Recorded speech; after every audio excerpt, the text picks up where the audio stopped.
सत साहिब सतगुरुदेव की जय। बंदी छोड़ कबीर साहिब जी की जय। बंदी छोड़ गरीबदास जी महाराज जी की जय। स्वामी राम देवानंद जी गुरु महाराज जी की जय हो।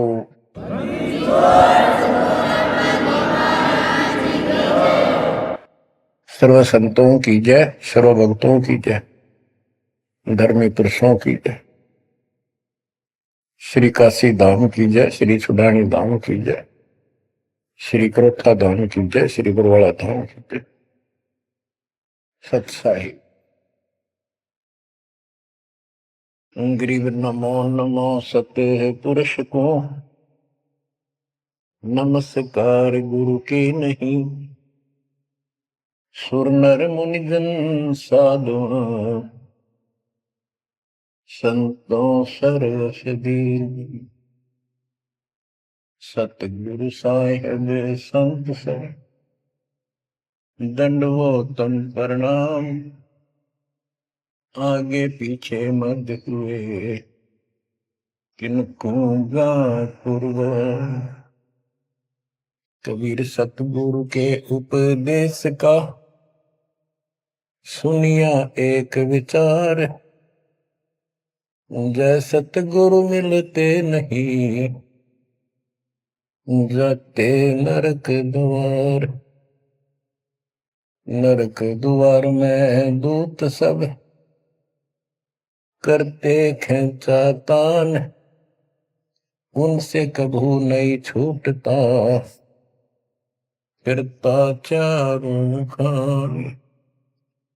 कबीर चार खानी में भरमता, कबहू न लगता पार।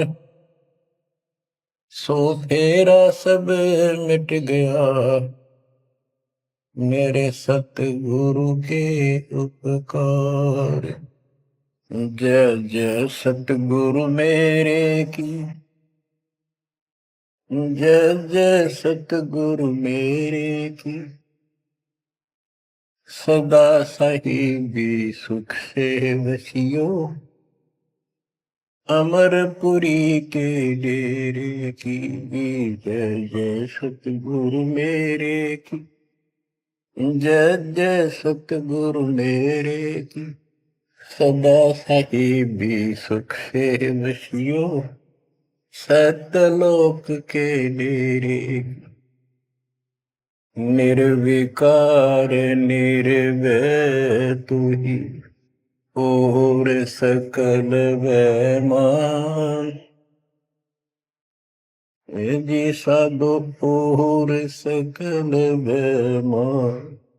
सब पर तेरी साहिबी, सब पर तेरी साहिबी। तुझ पर साहिब ना, निर्विकार निर्भय। परम पिता परमात्मा कबीर जी की असीम कृपा से बच्चों, आज हमारे अंदर अपने घर जाने की प्रबल प्रेरणा हुई है। बच्चों, कोई भी काम है उसकी विशेष जानकारी होने के बाद उसमें रुचि बनती है। किसी प्रकार अब हमें पता चला है कि इस लोक में हम गलत स्थान पर रह रहे हैं, और आपको यह भी याद दिला जाता है कि ये शरीर नहीं रहेगा। जिस परिवार को देखकर हम खूब खुश हैं, और होना भी चाहिए, पर ये साथ कितने दिन का है ये तक भी ध्यान देते नहीं। इसके ध्यान ना देने से हम जन्म और मरण के इस महान कष्ट को भोग रहे हैं, इस महान कष्ट को झेल रहे हैं। अभी तक कोई इस तरह सच्चाई कहने वाला नहीं था। जैसे कोई यूं कह देता ना, भाई ऐसे ऐसे वो हो सकता है, मृत्यु हो जाएगी, तो यूं कहा करते भाई, तो भाई ये बात ना बोला, मृत्यु हो जाएगी, अच्छी बात बता। यानी यूं कहना बुरी बात मानने थे कि यूं ना कह, मौत भी हो जाएगी कभी। संसार भी छोड़ना पड़ेगा। यानी इस सच्चाई को अवॉइड करने की चेष्टा करते थे। तो बच्चों, कबूतर क्या करता है, जब बिल्ली निकट आ जाती है वो डर जाता है, उड़ने की बजाय आंखें बंद कर लेता है और सोच लेता है खतरा टल गया, तो वो उसकी गर्दन मरोड़ के खा जाती है। अब आंखें बंद करें काम नहीं चलेगा, ये तो खोलनी पड़ेगी, हिम्मत करनी पड़ेगी, यहां से उड़ना पड़ेगा, काल से बचना पड़ेगा।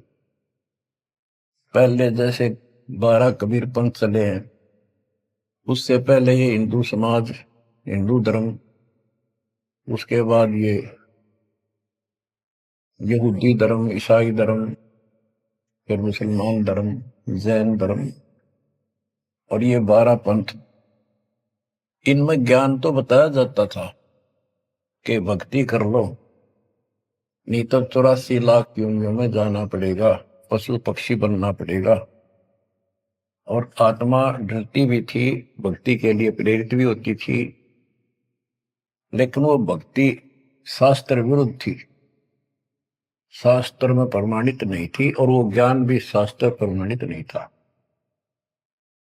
श्रीमद् भगवत गीता अध्याय 16 श्लोक 23 में स्पष्ट किया है कि शास्त्र विधि को त्याग कर जो अपनी मर्जी से मनमाना आचरण करते हैं अपनी इच्छा से, उनको न सुख होता है, न कोई सिद्धि प्राप्त होती है, और न ही उनकी गति बढ़ती। या तो ये कहो कि गीता गलत और ये झूठे गुरु सच्चे, इनमें से एक को रिजेक्ट करना पड़ेगा, लेकिन गीता को कोई रिजेक्ट कर नहीं सकेगा। आखिर में इन झूठे गुरुओं को त्यागना पड़ेगा। बच्चों, परमात्मा के पाने के लिए, उस सुख को प्राप्त करने के लिए कितने कितने कष्ट झेले हम महापुरुषों ने, हमने भी उठाए। हम ऋषि बने, ऋषि बनकर कठिन साधनाएं की, जैसा लोकवेद दंत कथाएं सुना करते थे, उसके आधार पर सिद्धियां आ गई, सिद्धियां दिखाकर फिर प्रसिद्धि होगी, उस प्रसिद्धि के ऊपर हम प्रसिद्ध हो गए और खूब महर्षि प्रसिद्ध हो गए। अब पता चला वो प्रसिद्धि कैसी थी, जैसे आपको राबिया का प्रमाण बताया, 4 साल की ठीक साधना से ऐसे ऐसे चमत्कार भी हो गए, मक्का उठ के आ गया, लेकिन भविष्य 0 हो गया उसका, सिर भी काट दिया, इतनी प्रेरित थी भगवान के प्रति, लेकिन नथिंग, कुछ नहीं हुआ। काम तो अब बनेगा जब बनवाया जा। गरीब ये जीवन सफल है, जब लग राम रटंत, देखोरी को जाने दे, भरम पड़े हैं पंथ। इस मनुष्य जीवन की सफलता उसी की है जो परमात्मा की भजन करते हैं, अन्यथा इसका कोई यूज नहीं। पशु पक्षी का भी ऐसा ही जीवन है, ऐसे ही कर्म वो करते हैं, खाना पीना, टट्टी जाना, बच्चे उत्पन्न करना, बच्चों के लिए फिर सारा दिन भटक कर उनका पोषण करना, फिर मर जाना, ये कोई जीवन है? इस ज्ञान से आपके अंदर जो गलत प्रेरणा भरी हुई है, वो काल द्वारा भरी गई है, बहुत प्रबल है, वो सामान्य नहीं है। अब जैसे किसी को बुखार हो जाता है तो उसके बस की बात नहीं, वो नॉर्मल हो जाए। तो बच्चों, अब के लगन लगानी पड़ेगी। जैसे बुखार हो जाता है, उसके बस की बात नहीं कि वो ठीक ठाक रहे, अपने ठीक क्रिया करे, तो उसके लिए औषधि की आवश्यकता पड़ती है, और जब नॉर्मल हो जाएगा फिर सारे काम ठीक करेगा। इसी प्रकार ये आपके बस की बात नहीं है, जो आप जिस व्यवस्था में लग रहे हो, ये इस ज्ञान से, इस भक्ति से आपका यो अज्ञान हटेगा, ये जिससे प्रभावित हो बुखार हटेगा, फिर आपकी लगन अदब से बनेगी, अलग से बनेगी। अगर ये भाव नहीं बना तो क्या ये जीवन अच्छा है जो आप जी रहे हो? कोटि जन्म तन भर में दोगे कुछ नहीं हाथ लगा रे। कुकर कुत्ता, सुकर सुअर, खर गधा, कौवा बुगला। बता, इन प्राणियों के शरीरों में असंख्यों बार कष्ट उठा लिया अपने को, असंख्यों बार, एक बार नहीं। तो क्या इस प्रोसीजर को जारी रखोगे? मेरी आत्मा तो मान नहीं रही कि आप इसको स्वीकार कर लोगे। और अब भी आपकी आंखें नहीं खुलेंगी और आपकी प्रेरणा नहीं बनेगी, तो फिर इंसान नहीं, पत्थर हो तुम, पत्थर। कोटि वर्ष करे संगत संतों की, पत्थर का जल में क्या बूझे। चंदन बन में रंग ला दे, एक बांस बिटन भी ना सींचे। पत्थर को जल में डाल दे, कितने गहरे जल में डाल दे, कितने दिन डाले रखे, उसका कोई असर जल का नहीं होता। नहीं, जल से तो नरम होता है पदार्थ। बाहर निकालते उसको घिसा दे दूसरे पत्थर से, जो का तो चिंगारी निकलेंगे। तो पत्थर जैसे प्राणियों को किसी चीज का असर नहीं होता। ये अमृतवाणी उन पुण्यात्माओं को झंझोड़ कर रख देंगी जिनकी आंखें काल में अज्ञान से बंद कर रखी। उस परम पिता के घर जाने के लिए, सुख को प्राप्त करने के लिए, गरीबदास जी बताते हैं कि मंसूर मैसूर क्यों हो गया, शरीर पासी प्रवेश और जाके ऊपर एती नोबती। कैसा है वो देश? उस परमात्मा के सुख को, सतलोक को प्राप्ति के लिए, उसकी प्राप्ति के लिए टुकड़े टुकड़े शरीर करा दिया मंसूर अली जी ने, पीछे नहीं हटा। तो गरीबदास जी कहते वो सुख कितना होगा जिसके लिए शरीर भी खत्म कर दिया, कोई नो प्रॉब्लम। और ये शरीर तो आपका रहेगा नहीं, गारंटीड है। इसलिए बार बार याद दिलाता हूं कि हमारे ऊपर नशा जबरदस्त कर रखा काल ने। ये आपके बस की बात नहीं, ये तो ये एंटीबायोटिक आपको प्रेरित रखेंगे। आप भक्ति भी करोगे, बुराइयों से भी बचोगे, और अपने घर जाने की प्रबल इच्छा बनेगी। जहां आशा ता बासा हुई, मन कर वचन सुमरियो सोई। गिरिव नरसिंह रूप सतगुरु धरा, प्रहलाद भगत के काज। हिरणाकुश को ले गया, जो तितर को बाज। परमात्मा कबीर जी ने ही नरसिंह रूप धारण किया। ये सारा श्रेय अभी तक श्री विष्णु जी उर्फ श्री कृष्ण जी को दिया जा रहा था। जो भी है, परमात्मा चाहते हैं कि किसी तरह इनकी भक्ति में आस्था बनी रहे। ये किसी को मानकर भक्ति कर रहे, करते रहो, उससे मिलना कुछ नहीं, पर पिछले संस्कार से मालिक उनकी मदद स्वयं करते हैं। गिरिव नामा का देवल फेरा, मुई जवाई गाय। पीड़ा मेरी संत की, छान छवाई आए। कबीर साहब कहते हैं, दो दिन मेरी शरण है, ताका हूं मैं दास। दास में नौकर, गुलाम, और गेल गेल ला गया करूं जब तक धरती आकाश। नामदेव महापुरुष पिछले संस्कारी थे। परमात्मा कबीर जी कहीं भी आश्रम बना के कुछ समय के लिए रह जाते हैं, एक गुरु की भूमिका करते हैं। अपने बच्चों को, वहां आसपास के क्षेत्र के बच्चों को ज्ञान सुनाते हैं। कोयल के बच्चे ज्ञान को सुनकर, आवाज को सुनकर उनकी तरफ खींचे आते हैं, सोबे वाले रह जाते हैं। तो उस समय रंका और बंका दोनों पति पत्नी थे। एक उनकी बेटी थी वंका। नामदेव भी उसी समय परमात्मा कबीर जी के शिष्य हुए थे जब वो वासन रूप में लीला कर रहे थे। हम ज्ञान सुन लेते हैं, सारी बात करते हैं, पर अपनी जो पूर्व प्रेरणा है, पिछले जन्म के संस्कारों से भी हम बाज नहीं आते। अब नामदेव जी जा रहे थे, एक मंदिर में आरती हुई थी, ब्राह्मण लोग आरती कर रहे थे, और उसके ऐसी धुन चढ़ी कि वो भी मंदिर में पहुंच गया। हाथ में जूते निकाल लिए अपने, जैसे ये बजाते हैं ताल, उस तरह बजाने लग गया, घंटी बजाते हैं, और बजाता बजाता आरती में मगन होकर उनके ब्राह्मणों के बीच में पहुंच गया, यानी पत्थर की मूर्ति के सामने पहुंचना चाहा। पंडितों ने पकड़ कर उसको मंदिर के पीछे फेंक दिया। ये शूद्र छोटी जाति का समेत दूसरों में आ गया, हमारा धर्म भ्रष्ट कर दिया, हमारे भगवान को इसने रुष्ट कर दिया। तो परमात्मा वो तो फिर भी पड़ा पड़ा मन की आरती कर रहा था, लो लगी थी दाता में। परमात्मा उस मंदिर का मुंह नामदेव की तरफ कर दिया, और पंडित पिछली साइड में खड़ी घंटी बजा रहे थे, आश्चर्यचकित हुए।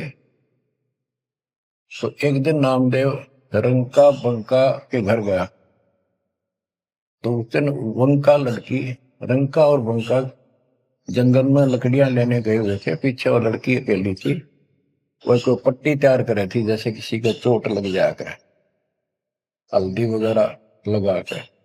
नामदेव बोला, बहन किसको क्या हो गया, किसको चोट लगी, किसके लिए पट्टी बना रही हो?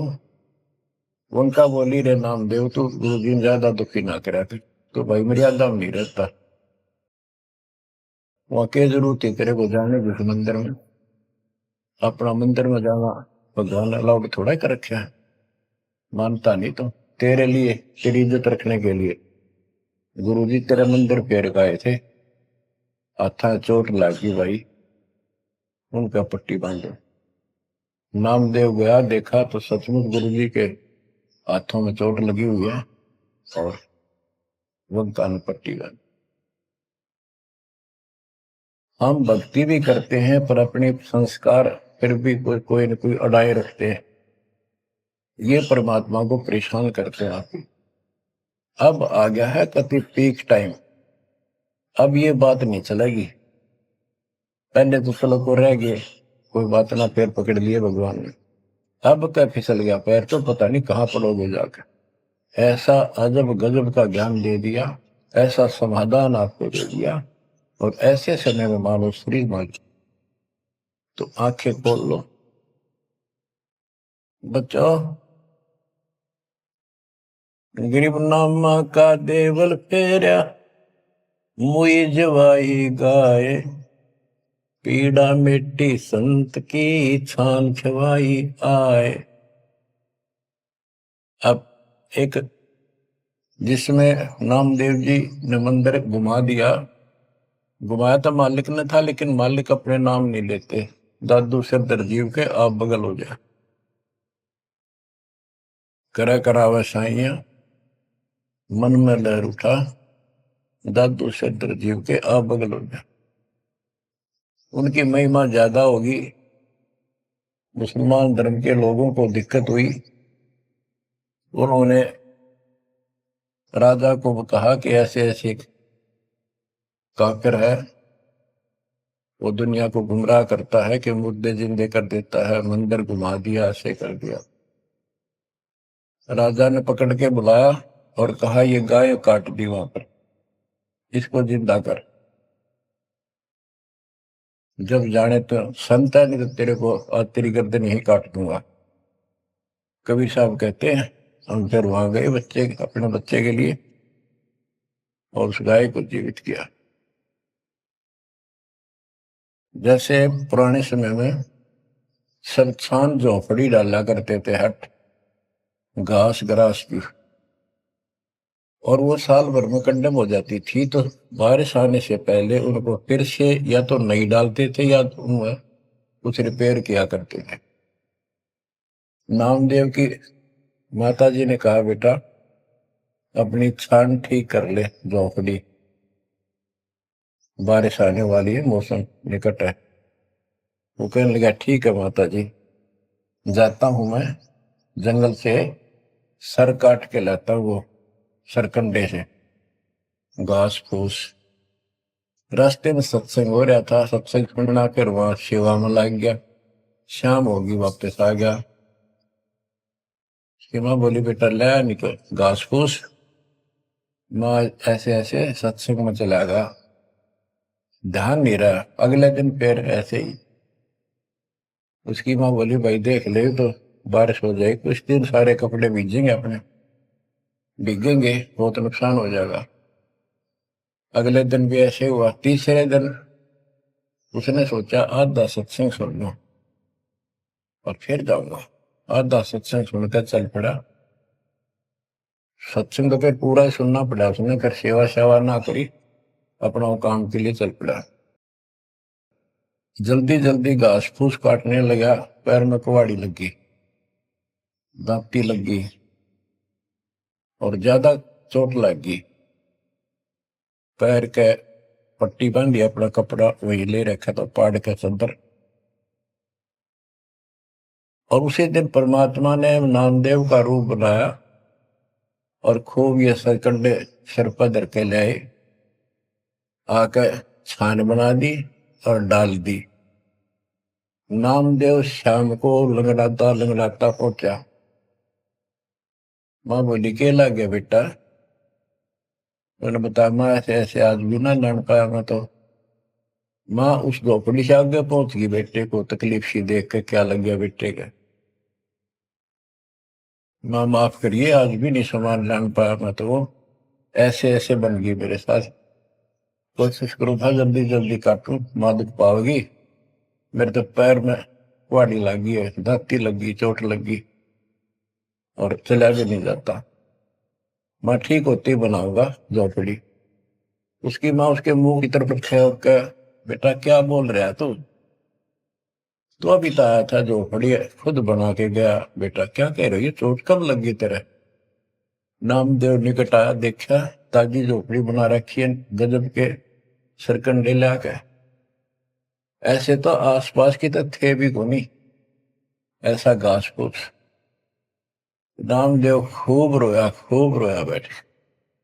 मां भगवान थे, परमात्मा थे वो तो। बच्चों दो दिन मेरी शरण है ताका हूं मैं दास, गेल गेल ला गया फिर जब तक धरती आकाश। ये किसी जन्म में भक्ति खूब करी थी जैसे इस युग में, और इस युग के पिछले हुए भक्ति गजब की रहती है, क्योंकि यह साधना शास्त्र में खुला। मोक्ष ना होता तब तक परमात्मा इनके साथ ठहरे। इनसे चमत्कार भी होते रहते, नाम भी हो जाता, पर काम तो ना बढ़ा, मोक्ष तो ना हुआ। तो ये जो ज्ञान आपको सुना जा रहा है, ये हर पहलू पर आपको सतर्क किया जा रहा है। तो या तो इस भक्ति में छोड़ दो, रिया कति दर्द हो जाओ, कमर कस लो, अब का पीछा छुटवाना है। ये लल्लो पत्तो बहुत होली। केवल हम सुख मांगते हैं, धन मांगते हैं, बेटा ना तो बेटा मांगते हैं और धन संपत्ति मांगते हैं। ये तो बिना मांगे दे देगा जब दिल डट गया आपका। डर रहे तो कोई भी काम है दृढ़ता के साथ होता है। धीरे धीरे रे मना, कबीर साहब कहते। कबीर धीरे धीरे रे मना, धीरे सब कुछ हो, माली सींचे सौ गुड़ा ऋतु है फलो। आज पौधा बोया है आम का, अगले दिन नहीं लगेंगे फल उसके, महीने 20 दिन में भी नहीं लगेंगे। वर्षों उसकी सेवा करनी पड़ेगी। एक बार पेड़ बन जाने दो, फिर देखना आपको छाया भी और फल भी इतने देगा, आप भी खाइयो, रिश्तेदारों को खिलाइए। इसी प्रकार इस भक्ति रूपी पेड़ को, पौधे को पेड़ बना लो। दास देख रहा है, दास ने शुरुआत जब की थी उनकी क्या स्थिति थी मेरे बच्चों की, भक्तों की। वो डटे रहे, टिके रहे, आज हर तरह से उबारा है, संसार से न्यारा है और मोक्ष मिलेगा। जो जन्म मरण का कोड कटेगा। गरीब कबीर के सो बंजारा हुआ, आप भक्ति के हेत कंकर बोई जान के, धना भगत के खेत। धन्ना भगत जी बहुत जबरदस्त लगन की लगी हुई थी उनकी, बहुत जबरदस्त भगत थे। दया भाव संत में होती है। बारिश हुई, बीज सभी किसान ज्वार बीजने चल पड़े। तन्ना की पत्नी ने भी ज्वार दे दी 5 किलो, अल्ले खेत में बो के आओ। भगत जा रहा था बैलों को साथ, बैल लेकर के, हल लेकर के। रास्ते में 4-5 भगत भूखे थे, बैठे थे। अब भगत स्वाभाविक साधु संत को देखकर राम राम करी, उसने बैल खड़े कर दिए, बैठ गया 2 मिनट भगवान का। सुबह सुबह पता चला कि उन्होंने 3 दिन से भोजन नहीं खाया था और मरने के कगार पर। कहने लगे भगत हम तो मृत्यु के निकट हैं, कहीं भोजन नहीं मिला। क्योंकि रेगिस्तान राजस्थान या भी पहले सारी स्थिति ऐसी थी नहीं बढ़िया वाली जनता की। बारिश हो गया तो फसल होगी, ना तो भूखे मरा करते। तो भगत जी ने सारे के सारे ज्वार रख दी उसके उनके आगे, बीज वो मरे थे भूखे, सारी खा गई। अब वो चल पड़े। भगत जी ने सोचा ही वे घर वाले लड़ेंगे, पत्नी भी गर्म मिजाज की थी, और इसमें तो भाई कोई भी टोक दे, बीज भी कित खा गया तो कित खो दिया। किसान का तो जीवन होता बीज। लेकिन उसने परिवार न्यौछावर कर दिया। कक्कर इकट्ठी की लोगों को दिखाने के लिए, जैसे और बीज बो रहे थे ऐसे कंकर बखेर के हलवा के सामने घर आ गया, खेत में जाकर नहीं देखा। कुछ दिनों के बाद औरों का तो ज्वार गजब की उगरी, और भगत जी के खेत में तुम्बे मतीरों की बेल उगरी बिना गिरती की। मतीरे लग गए मोटे मोटे ये तुम्बे। अब क्या होता है कि भगत जी के खेत में, धन्ना भगत के खेत में बहुत ज्यादा बेल उगी मतीरों की, मतीरे से मोटे मोटे लाग गए, ऊपर नीचे पड़े न भरी दिखे उनका खेत भरा। कुछ दिन के बाद क्या होता है कि बारिश ना होने से उस क्षेत्र में अकाल जैसी स्थिति होगी। वह ज्वार किसी का हुई, किसी की थोड़ी बहुत हुई, बिल्कुल नहीं हुई। तो वो तो बाद की बातें हैं। किसी ने जाके धन्ना भगत की पत्नी को बता दिया कि तुमने ज्वार नहीं बोई। वह बोली बोई, वो कहा हमारा भगत कि ना आपके तो मतीरे उग रहे हैं, ज्वार है ही नहीं। उसका दुख हुआ, ज्वार भी कित खा गया यो। तो वह गई, देखा सचमुच वहां तो मोटे मोटे मतीरे भरे पड़े। एक मतीरा यानी एक तुम्बा लेकर चाल पड़ी। धन्ना भगत को पता था कि बात आज बिगड़ चुकी है। उसके बाहर जाते ही भगत वहां आ जाते थे, उसके रहते नहीं आते थे। वह जल्दी वापस आ गई। धन्ना भगत ने सोचा था शाम तक आओगी। भक्तों से कहा तुम जाओ, बात आज गड़बड़ है। सिर पर मतीरा रख रखा, आते उसने मतीरा सिर में मारा धन्ना भगत का।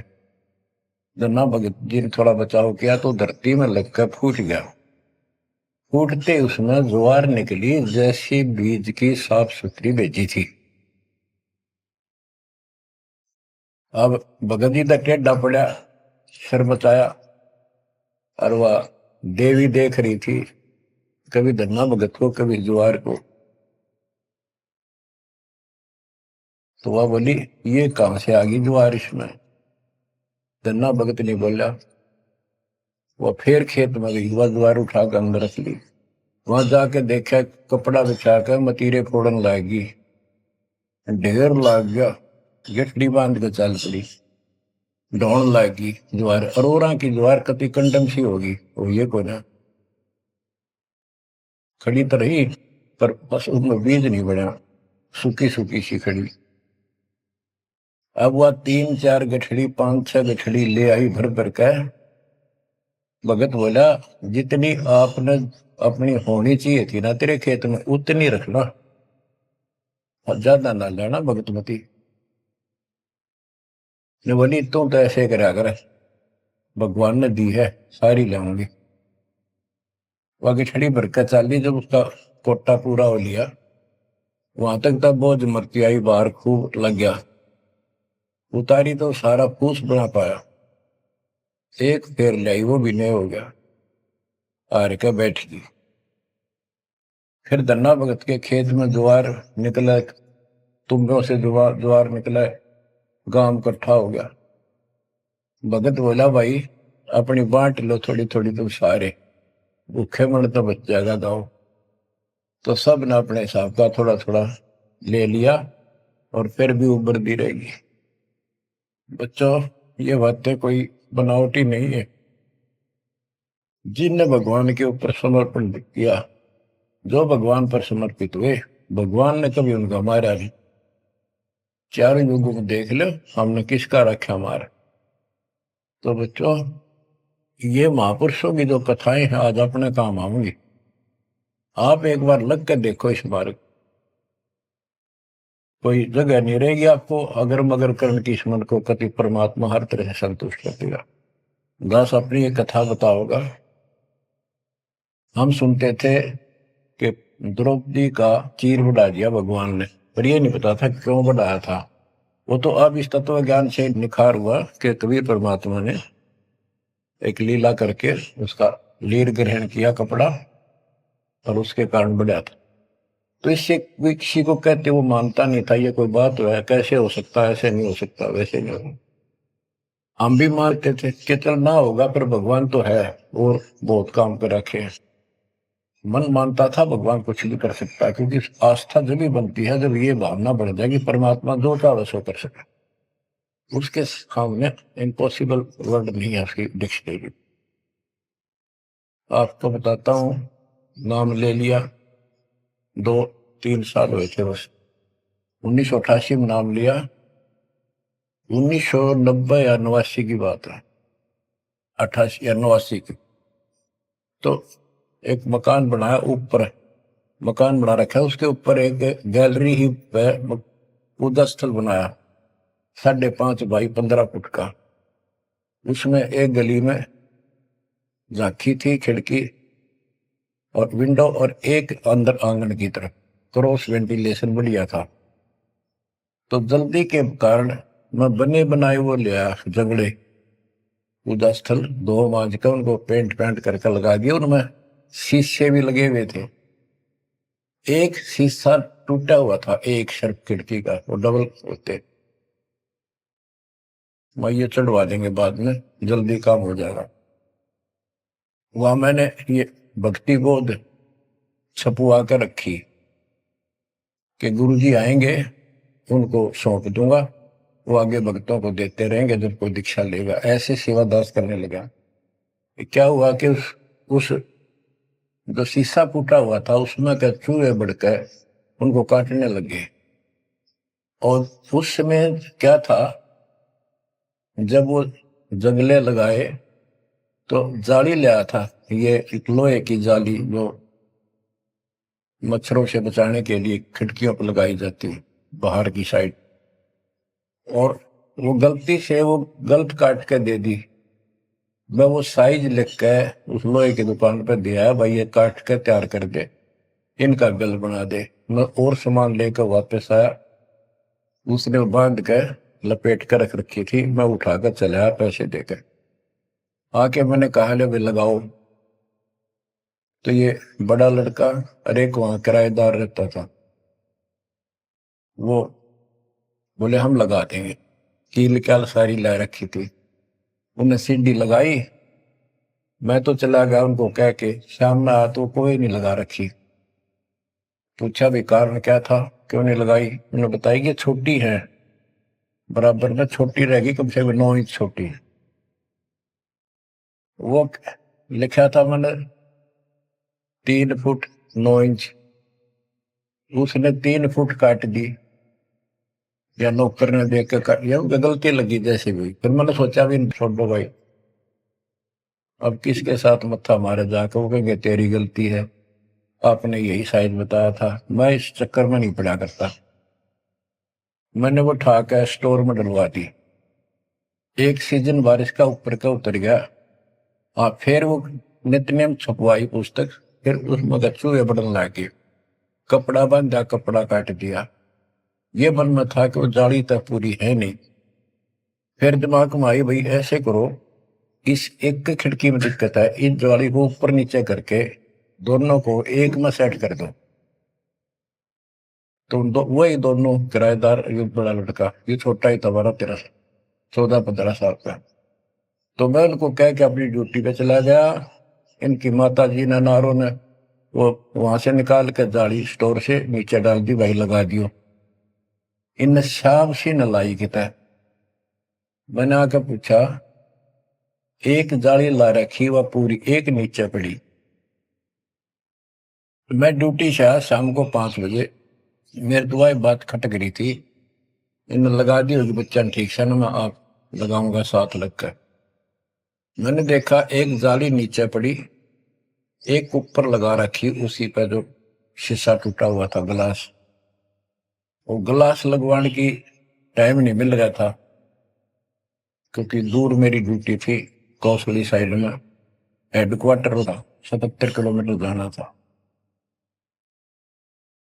ये ऐसा था ही, जुगाड़ करना चाहा था मैं, कर दे फिर आराम से कर लेंगे। तो मैंने अनारों से पूछा कि ये जाली लगा दी उन्होंने। अब ईब ला के गए, सवेरे की कह रही थी भाई ला दे, पर ध्यान नहीं दे रहा था यो, लापरवाह। ईब ने देखा गाने वाला पापा, फटाफट बुला कर नींद को लगवा दी। मैं बोला जाली ये और ले आए क्या? ये बोला नहीं और तो नहीं है, ये तो वही है जो ऊपर डाल रखी थी स्टोर में। मैंने ये सुबह आपके दादा इनको कह दी कि भाई ये रखी, लाओ, जब ला दी।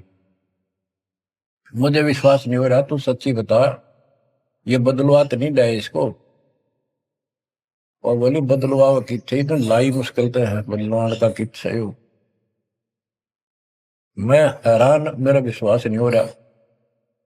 एक पूरी हो ही नहीं सकती, पूरी होकर के भी 6-7 इंच नो लटकरी बराबर में मुड़ के, 9 इंच वो बड़ी और 6 इंच और एक्स्ट्रा उसी साइड में। दूसरी देखी, दूसरी भी गए। फिर इसने लैब में ढूंढ गए, बड़े लोग क्रिकेट खेल रहा था कितना। मैं बोला तू ये बता, ये जाली बदलवा के लाया है कि वही है? वही है, मेरी मां ने उतार के यहाँ डाल रखी थी, हमने ला दी। मैं मेरी कसम खा, कबीर साहब की कसम खा। बच्चों, वो दिन है आज, इतना गजब का विश्वास कर दिया जाता। बात कुछ नहीं थी, बात और भी लाई जा सके थी, लेकिन वो दिखा दिया, कपड़ा छोड़, हम लो बढ़ा जा। इस मालिक कबीर साहब ने लोहे की जाली बना दी। वो आज भी विद्यमान है, एक तो उनमें से। वो मकान बेच दिया था इसने, वीरेंद्र ने, मेरे यहाँ इस मार्ग पाने के बाद। जिसने लिया वो भगत, उस भगत ने वापस डोनेट कर दिया कि ऐसी अनमोल पूंजी को मैं सुरक्षित नहीं रख पाऊंगा, आपको वापस दे। आज वो फिर वही है, वह जाली लगी हुई है, हमने भी उसमें सफाई किया नहीं है अभी, क्योंकि हमें थोड़ा सा फुर्सत अच्छी होगी, यहाँ से निपटेंगे मिशन को पूरा करके, उसको फिर याद के रूप में रखेंगे।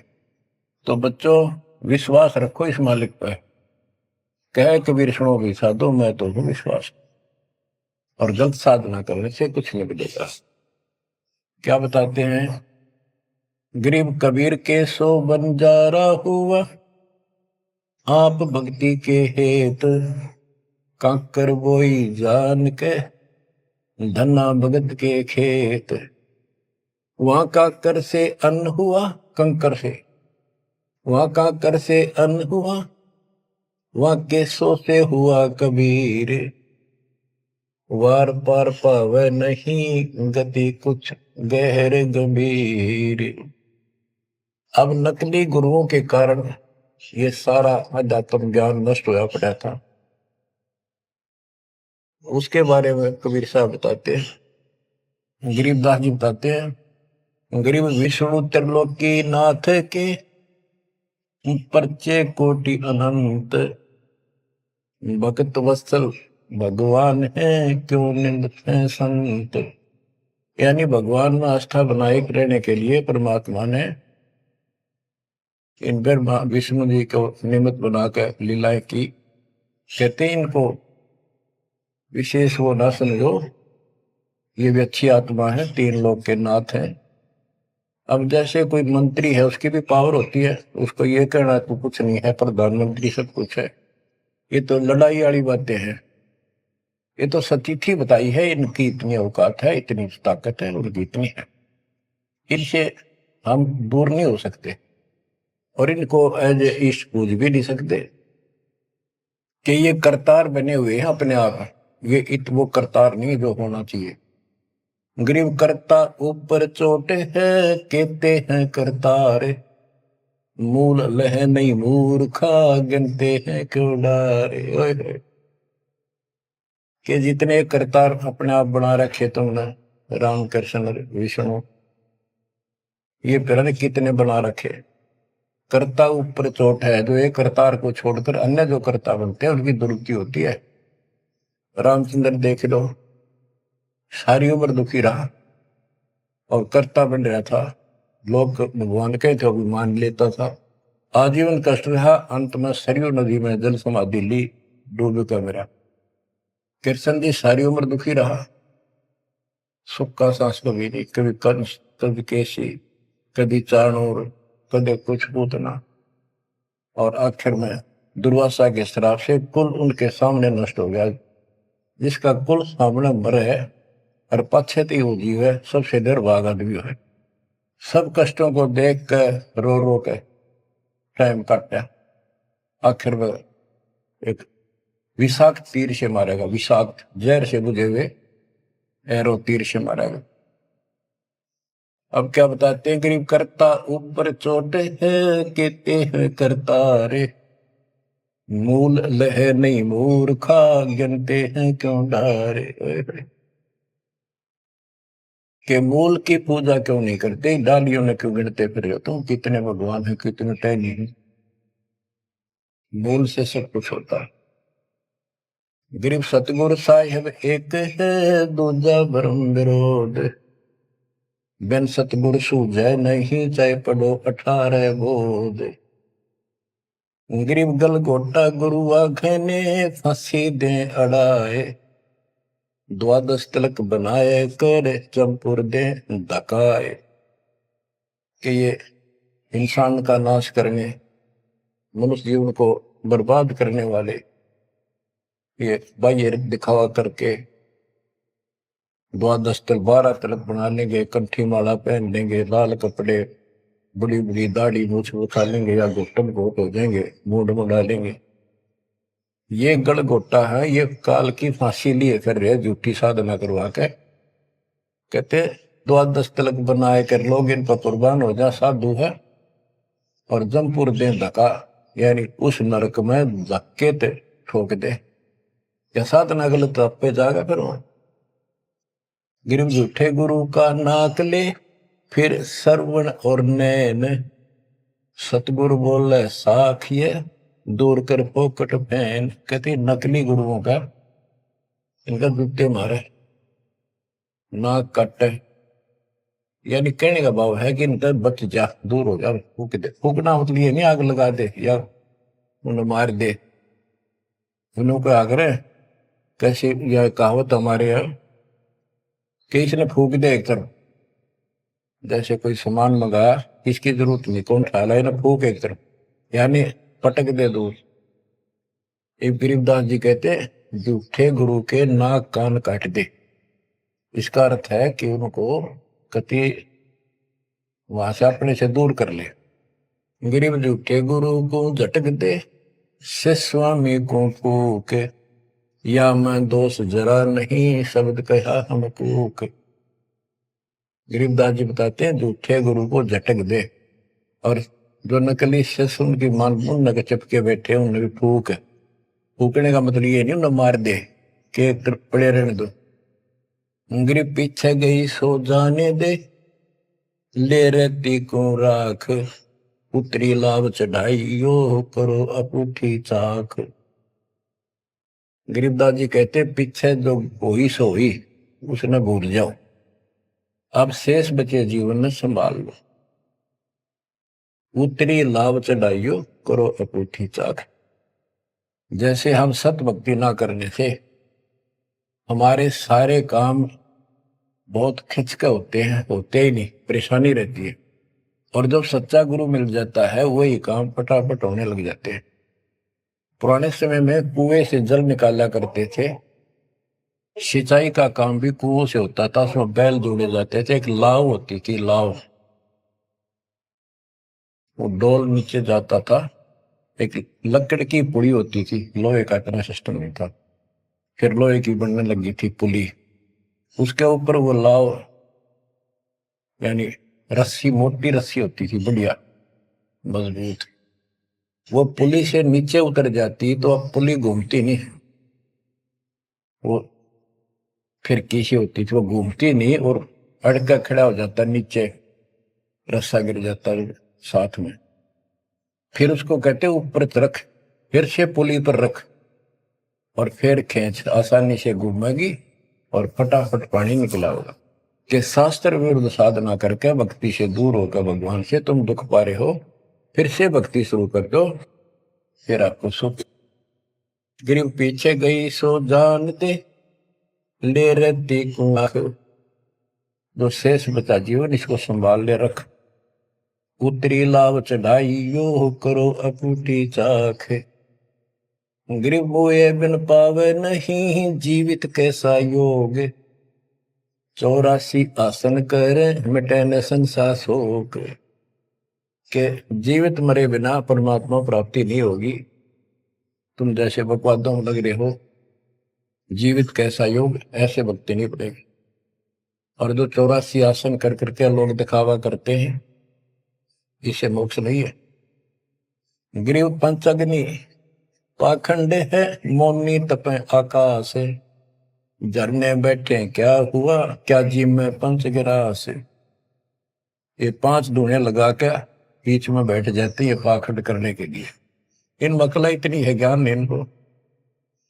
कोई मौन रखता है, कोई तप करता है, मटके घड़े के अंदर सुराख करा के एक तपाई कर रख के 40 दिन सर्दी के महीने में 100 मटके डेली पानी के अपने सिर पर डलवाता है। और बड़े बड़े गांव के लोग उस पाखंडी के चारों तरफ परिक्रमा करते हैं। और कोई कहे मैं सिर्फ 5 गिलास खाया करूं, ज्यादा खाता नहीं। इस तरह के ड्रामाबाजी से अट्रैक्ट करते पब्लिक को, पल्ला कुछ नहीं। गिरिव दूधा धारी शब्द है, पान फूल फल खाई, घट में नाम न संचय, ये बंधे जमपुर जाई।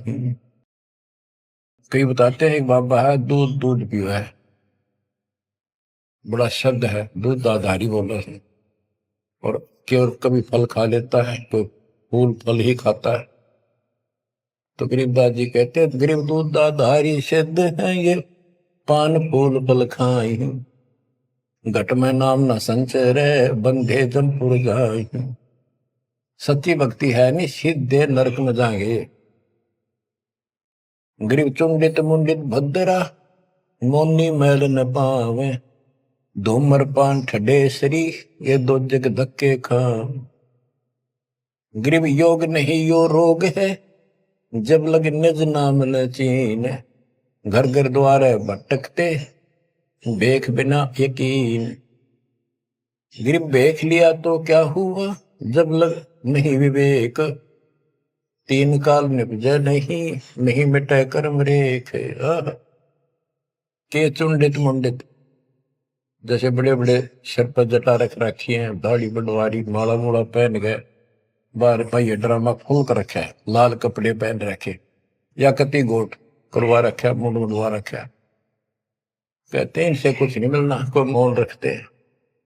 गरीब चुंडित मुंडित भद्रा, मोनी मैल न पावे, धूमर पान ठडे सरी, ये 2 जग धक्के खाओ।